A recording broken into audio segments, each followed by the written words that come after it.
Starliner is stuck at the ISS, Starbase is busy with upgrades, SpaceX update at KSC, Blue Origin getting its first military contract, AXIOM HAB 1 further progresses, and a slow week in rocket launches. I'm Christophe Paget, and this is your space news update of the week.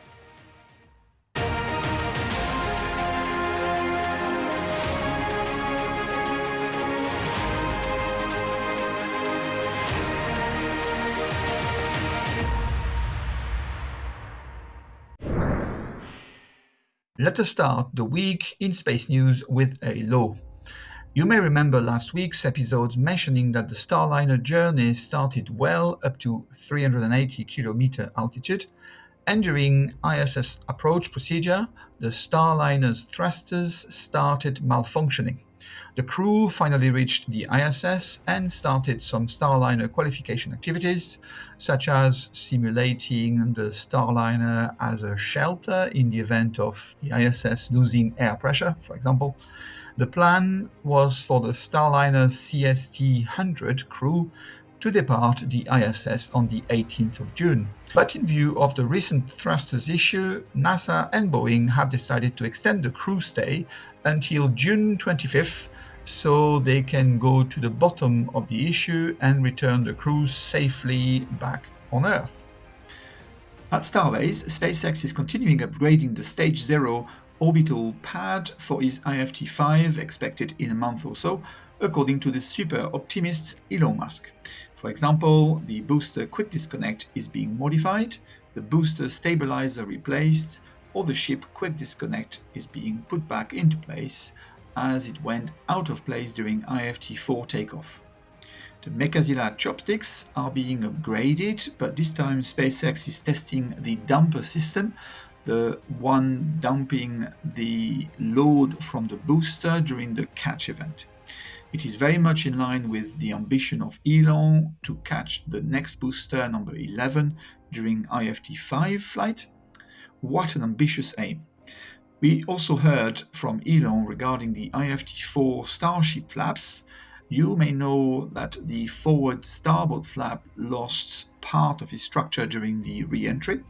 What we now know is that the forward port flap was also impacted, but much less than its neighbor. As for the aft flaps, they might have lost some thermal protection tiles, but their integrity and control authority were preserved.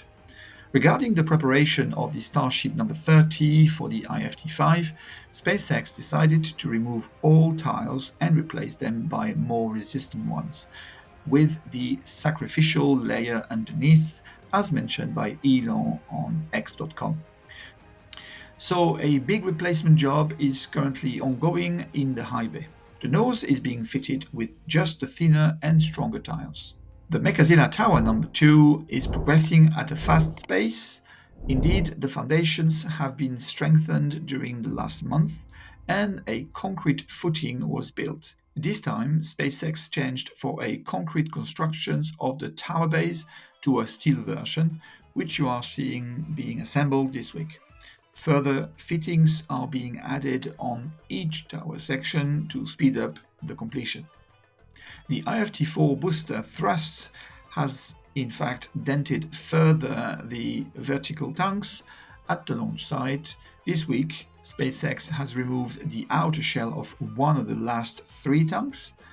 Another production site, the garage, is close to completion, whilst the new office block has concrete being poured at its base. Staying with SpaceX, but this time at Kennedy Space Center, SpaceX is requesting an update of its environmental impact statement to operate over there. Now, what is interesting to point out is that SpaceX will have one Mechazilla tower for launch, nothing surprising there, and a second Mechazilla tower only for catching the vehicle on its return. Elon Musk has mentioned a few days ago on X.com that the IFT-4 booster has virtually landed accurately and therefore is planning IFT-5 to land its booster number 12 back to Starbase within a month. Now, the FAA has clarified that the issue on Starship number 29 flaps during IFT4 did not require a mishap report if IFT5 flight path remains the same. However, if Elon's plan to land back to site during IFT5 is happening, the FAA might have to review his assessment and may require further evidence to allow such a landing, and therefore may delay IFT5 a little longer. Last week, the US Space Force awarded its next phase of funding for military launches. The previous phase saw ULA taking up to 60% of the launches, whilst SpaceX having 40% or even slightly more after Vulcan Centaur delays. The next phase sees a third player, Blue Origin, with his New Glenn. Now, this is rather surprising, as Blue Origin has yet to send any payload to orbit since its conception 24 years ago, and therefore a rather risky move for the USSF. My understanding is that USSF is keen to have a player with the largest fairing for large military satellites. However, the contract has a tough clause for Blue Origin, which is that they have to reach orbit with their New Glenn by December 2024. The current plan from Blue Origin New Glenn is to have a maiden flight in September 24, leaving only 3 months to refly a second rocket if the first one fails and requires redesign. So Blue Origin is well under pressure to deliver. Thales Alenia has been building the AXIOM HAB 1 module for the past year or so, as previously mentioned. This is the first private space station aimed at providing a replacement for the ISS, as well as a space hotel. Now, this week, Thales Alenia advertised the progress on the AXIOM HAB 1, with the core and one side of the metallic structure now assembled and being mated with further cast part. More to come in further episodes. The week started with SpaceX launching a Starlink batch called Group 9-1 from California. The first stage landed for its 5th time on the drone ship. June 20th, Rocket Lab launched an Electron rocket for its mission No Time to Lose from New Zealand.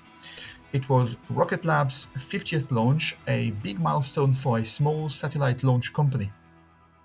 And the next day was a SpaceX Falcon 9 launch from Florida for its mission Astra 1P. The first stage flew for a 9th time and landed on drone ship. In summary, out of 119 successful rocket launches between January the 1st and June 20th, 2024, 76 were launched by an American company. As promised, here is another magnificent picture from deep space for you. A visually striking collection of interstellar gas and dust by the Hubble Space Telescope. Named RCW7, this nebula is located just over 5,300 light-years from Earth in the constellation Puppis, that is 50 quadrillion kilometers or 31 quadrillion miles. This nebula is filled with hydrogen ions.